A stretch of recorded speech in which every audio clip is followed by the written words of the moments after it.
Welcome to the BitBite podcast, your source for news and information about Bitcoin and the cryptocurrency space. This podcast is meant for educational and entertainment purposes only and is not financial advice.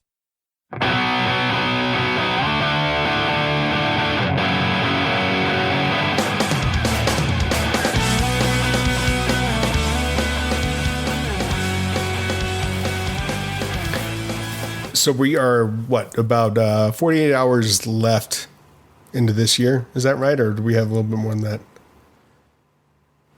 At the end of this year, math is not my strong suit anymore. 48 hours left. We've had, the craziest price prediction that I thought was kind of attainable was 250,000. We didn't hit that. Yep. Spoiler. I think realistically speaking, I was thinking, and I can't even say realistically, I was thinking about 133,000 was going to be our year end, our top. Yeah. And we are currently sitting at 46,000, like $720. And we may see a flush out even further if we see another flush out of the open interests on the margin calls. I don't know what's going to happen. It's been an interesting year, though. Really, because we started off, we were talking about this before we got going. Where were we in January? Trying to tighten this up here. Sorry, I'm looking at TradingView while we're doing this. Yeah, I'm TradingView. January 1st, 21, we were sitting at $29,402. Yep. We went up to 63,564 on April 13th. Came all the way back down to $29,786 on July 20th, which was our low, right? And then we started to climb back up. Went back up to roughly, I would say, I saw some exchanges call it 69,000. We went up to 60,559 on November 8th. And then we've just been kind of, we tried to pump back up this last week. We went up to 58.41. A few different things. I saw us hit about 52, I thought, before we retraced. We just never got to close that high. And now we are currently at 46,448 with 48 hours left. First off, are you disappointed with the performance of Bitcoin so far this year? I would say no. It's still kind of up. Well, I bought it basically the end of last year. Granted, I bought it right before it went from 20 to 30 and never really looked back from there. So my timing was stupendous on that. But that 1 month of activity is, it's not really gone up a whole lot in the past year after that. So no, it hasn't. And that's why I think, a big part of it is that it's been like a year of being range bound within, and given it's a big range, right? We were talking about that $40,000 or whatever.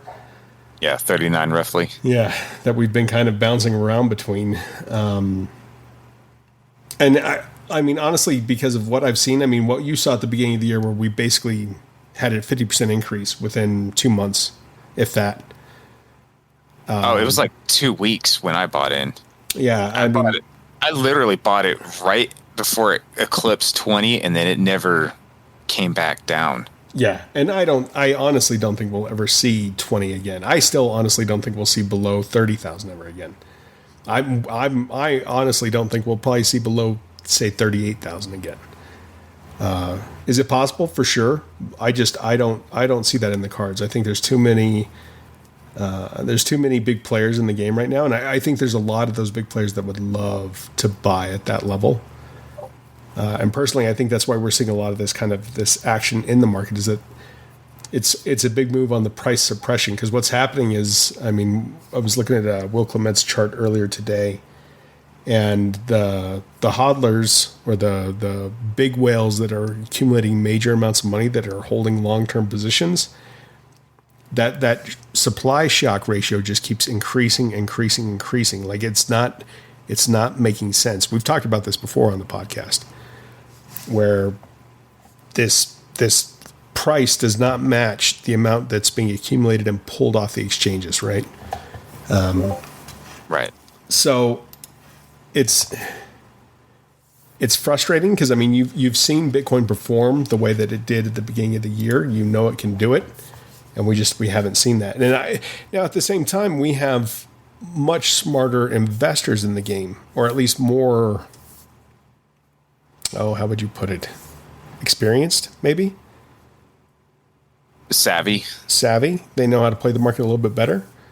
We're seeing a lot of year-end people trying to pull money for taxes. You know, any big investment bankers are trying to make sure that their portfolios look really good for the end of the year, because we're coming up on the end of the quarter plus the end of a year, all at the same time. Personally, I think I'm a little underwhelmed. I think by no means am I unhappy. I mean, I've really got to think about where it's come from. I mean, because when you think about basically, what was that? How many months ago was that when we hit our low back in March of 20? You know, where we were at like $3,000.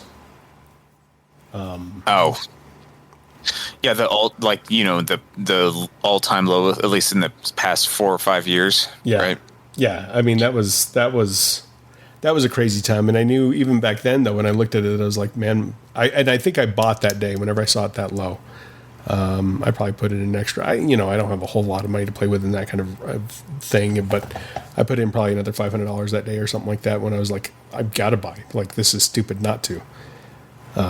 And so, I mean, I was really expecting a lot more, but the whole thing with the bear and bull cycle for a 4-year cycle, I don't know if that's going to continue anymore. I know we've talked about that before. This is so weird. But a part of that, though, too, is that, I mean, when you do have those savvy investors in there, of course, they're not going to sit there and make it that easy where you're just like, okay, well, you got 4 years. You're going to end with a big boom, parabolic run up, and then it's going to crash down. And then you wait and you accumulate at the bottom, and then you buy up again and let it run up again. It'd be too easy if that was the case. Well, one thing that, I'm also thinking about is, when was it? Back in October or November, the Bitcoin ETF? Mm-hmm. Ever since that's gone into play, the Bitcoin has not really been doing so hot. Yeah, and that I always find interesting because it's a futures market. It's not spot, which I always, to me, that boggles my mind because they're not touching the actual asset, the underlying asset, but they can play it on both sides, right? Yep. Because they can call for Bitcoin to be hit a certain target below, and then if the whales are the ones that are trading on both sides of it, which I'm sure those guys have enough money to do it on both sides, then they can put in that the price is going to drop, right? Then they put in a spoof trade on one of the big exchanges where they've got like 1,000 coins lined up to be sold. It basically tanks the price because you got people watching those things all the time. It tanks the price, and then they pick up all their extra money on the back end, on the future side because they called the shot beforehand, and then they buy it up on the spot price at the lower price. Mm-hmm. But yeah, it's. Well, Bitcoin just doesn't have enough mass where these whales can really they affect the gravity. They're so large that they, whatever they decide to do, it has a major effect on everything. And it just needs it just needs to keep growing. The market capitalization just needs to get higher and higher and it needs to get spread out a little bit more to where this can't happen anymore. And I wonder if this is the year that it finally gets there. It's definitely possible. I still think, the suppression is crazy right now. But, at some point it seems like they've got to let that loose. They can't keep on doing that. Because it doesn't make any sense when you have a very limited supply. Basically you have digital property, however you want to look at it. Digital property, you cannot, and when you've only got 21 million of it that is ever going to exist, and that's not going to exist in our lifetime where it's fully maxed, Yeah. It's at some point that's going to break. And that could be the other part of it too, is that they're going to wash out a lot of people that are just buying small positions that are getting washed out because they can't deal. Like people always have that reverse psychology, right? Where they're buying at 69,000 because they get the FOMO. They're like, oh man, I've got to buy it at this point. And then it tanks down to like 45. So of course they lost their butt. Yeah. And then they sell at the bottom. They help push up the price. The other thing you've got to look at too is that, I mean, considering the state of the world, there's a lot of people that don't have a lot of extra income right now. Yeah, that's putting it mildly. And that's really whenever we see a big surge in a lot of these things, a lot of it tends to be because of the retail interest. And I don't think we've seen a lot of that. And that's probably why we haven't seen that big parabolic run up either. I don't know. Yeah, I'd agree with that. But, we've been talking about the interest that we've been seeing this year and how insane it is. And, or not the interest, the inflation. Yeah. Sorry. And, especially, I mean, household goods like groceries have gone up quite a bit. But when it comes to like high value things like property, all different kinds of property, it's skyrocketing right now. You can measure it like 10, 15% a month in some places. Yeah. Or even higher. Yep.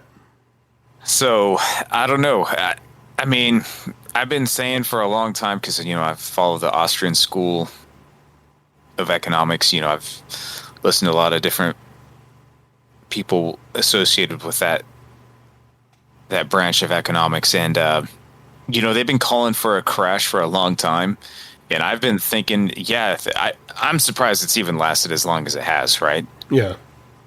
But I'm starting to think that, when crap hits the fan, when finally all the supply chain issues catch up with us, and we realize that there's, maybe the stock market's overvalued or whatever. I mean, I think it's going to be chaotic for all the markets. It's going to be chaotic even for our personal lives. I mean, it might be chaotic to, you better have some emergency food, at least for a little bit, just to cover your bases. You know what I mean? Yeah. And I'm just wondering, if anything like that happens in the economy, I mean, at that point, the sky is the limit for Bitcoin, because, I mean, the dollar is screwed. The only thing that's saving the dollar right now is because all the other currencies are pegged to it, even more inflated, right? Yeah. Well, it's not that they're pegged to it. It's a lot of the governments around the world are just printing money. I mean, they've all done this for like 12 years. Actually, since the end of 2008? Mm-hmm. Yeah. So, I mean, that's like basically 13 years now that they've been doing that. Yeah. Yeah. And, it was kind of interesting. I was listening to a talk with Michael Saylor, and the author of the Bitcoin Standard. I don't know if you've read that book at all or not. I was listening to a podcast basically where he had Michael Saylor on there. And again, I'm not trying to plug another podcast, but they were talking about how Michael Saylor was like, you see these people, and I mean, I guess I'm kind of one of those too, where they're like, we want Bitcoin as our money, right, or as our standard. And he said, you know what, the best way to go about this is to continue the organic growth that Bitcoin has already started. I mean, when you have nation states buying it up, those types of things, you got companies that are starting to put it on their balance sheets, and I expect that trend to continue. He said, don't try and push it into a war with the governments, because let that happen just kind of on its own. By the time they realize that it's happened, it's too late, right? We've talked about that before too, you and I personally. Yep. He's like, you've just got to push the narrative that it's digital property. Just push that narrative alone, and a place for you to save your money. He's like, and at that point, when it gets to a certain mass, it won't matter, because it'll already be the standard. He's like, but stop trying to push for the anarchy aspect of it, or the overthrow of the government aspect of it. Don't push that narrative, because basically what you need to do is just let it continue to grow, let it continue to basically flourish in the way that it has. Because I mean, Bitcoin really has never had a marketing team. It's never done anything like that. It's all word of mouth and just crazy, hardcore Austrian economics built into it, right? Yeah, I mean that's kind of what it's based off of, but it's been just like you said, word of mouth and just distrust in different things, and people looking for another investment. And what's kind of crazy about this is the first totally private one. I mean, there's no government involvement in this one at all. Yeah, which is kind of unique. They were calling it kind of, I mean, the truly interesting thing about it, and this is unlike any other crypto that's out there. When you look at something like Ethereum or anything like that, Doge, any of that, Bitcoin has almost an immaculate conception that took place. And there was nobody that was at the figurehead that was running it. There's still nobody that's a figurehead running it. And it has continued to flourish and thrive, and is basically just because of people's interest that it's continued to grow. There's nobody at the helm other than no single individual, I guess, but a bunch of individuals that are contributing to the good of the network. And no other crypto can call that. No, well, this is the first one, right? They all are copying something off of this, and it's definitely not like Ethereum. It's more private, especially like Doge. Yeah, those type of things. They're not run off of the network, right? Right. Yeah. I mean, when you look at, I guess, some of the big things that have come out of the Fed and, the Jerome Powell, talking about how what Bitcoin is real. What Satoshi created is real. It's not that it was real. It is real. And it's completely decentralized. There's nothing like it out there. Everything else is going to be marked as a security by the Securities and Exchange Commission, I'm sure. Because there's always a figurehead and there's always somebody that's saying, okay, well, we're going to profit. In Bitcoin, you can't say that. I mean, we're going to profit, yeah, but it's not that way. There was no promise made when you bought Bitcoin that you were going to profit. I guess not illicitly from any one individual. No. There's no figurehead that can pull all the strings. No. It's all on the ledger, and everyone has to agree. Yeah. I guess, and really, so kind of go back to what I was asking you before. I'm going to ask you two questions. First one I want to know is, what do you think our year-end prediction or year-end price will be within the next, say, 48 hours? Where do you think Bitcoin will end 2021? I still say it's going to be somewhere around 50. I'm hoping. I want to see us. I want to see us close 2021 at 48.6. That's where I want our price to be. I mean, above that, great. I just don't want to be below that. And that's basically, I want to say that's within the 200-day moving average. So I want to be above that. And then the second question then is, where do you see Bitcoin going in 2022?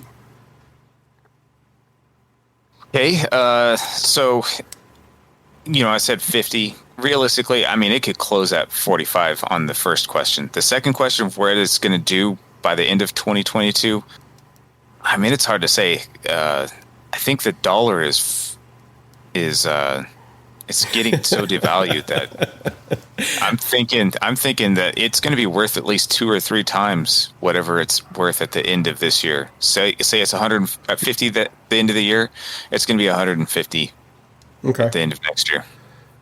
And I can totally get on board with that. I do.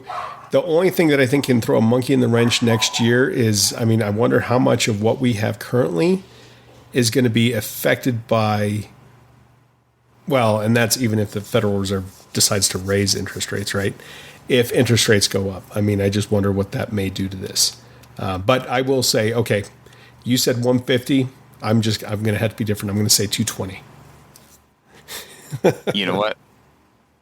Go balls out, Hans. Yeah, well, if I was going to go balls out, I'd say 330,000.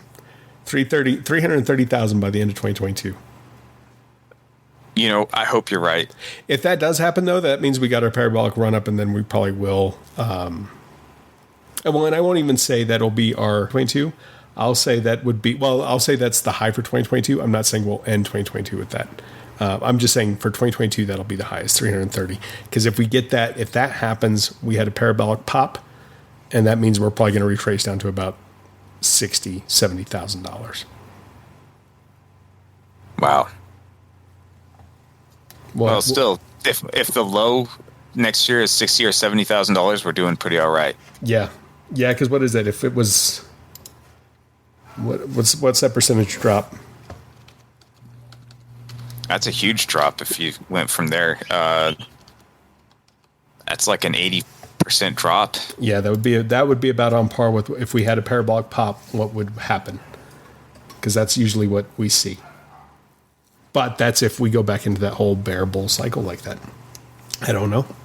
I really don't know, man.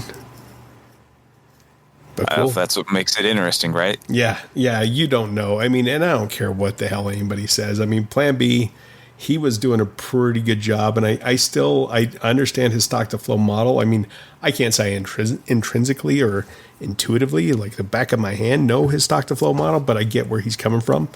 And the next halving, I mean, that stock to flow is going to become even more hardened. I mean, it's going to stop top real estate at that point as to stock to flow ratio. So I'm curious to see where that's going to go. I mean, because he's still, I mean, we didn't hit his targets at all for the last 2 months of this year. So exciting times, man. Exciting times. You got anything else you wanted to add? Nope. Just Happy New Year. Happy New Year, everybody. I saw a picture today of a guy. I'll have to send this to you. It's a dude about to flick the nuts of a sleeping tiger with his fingers. He's like, well, here comes 2022. It's like, yeah, I'm hoping not, man. 2021 and 2020 were awful. Let's hope that 2022 actually brings things better. I just don't see it happening though. No. Yeah, I saw another meme, and it says like 2022 arrives just on time, and it's a train coming at you that's on fire. And it's like, that's probably accurate. Yeah. Damn it. Son of a... Yeah, that's we'll see. Hopefully the year's better for us than what the past couple have been. But that Chinese proverb, "May you live in interesting times." Oh well, I think we did it. It's happening. Yeah, no, it's been interesting. I mean, we've seen a lot of stuff, being our age. So yeah, I was gonna say at our age. I mean, thinking about that. I mean, we grew up in the Cold War. We've seen don't want to go too far into all that, but yeah, we've seen some crazy stuff in our times. You can follow us at the BitBite Pod on Twitter, and you can email us at contact@thebitbitepodcast.com. And really, that's it. And Happy New Year's. That's all I got to say. Alrighty. Bye.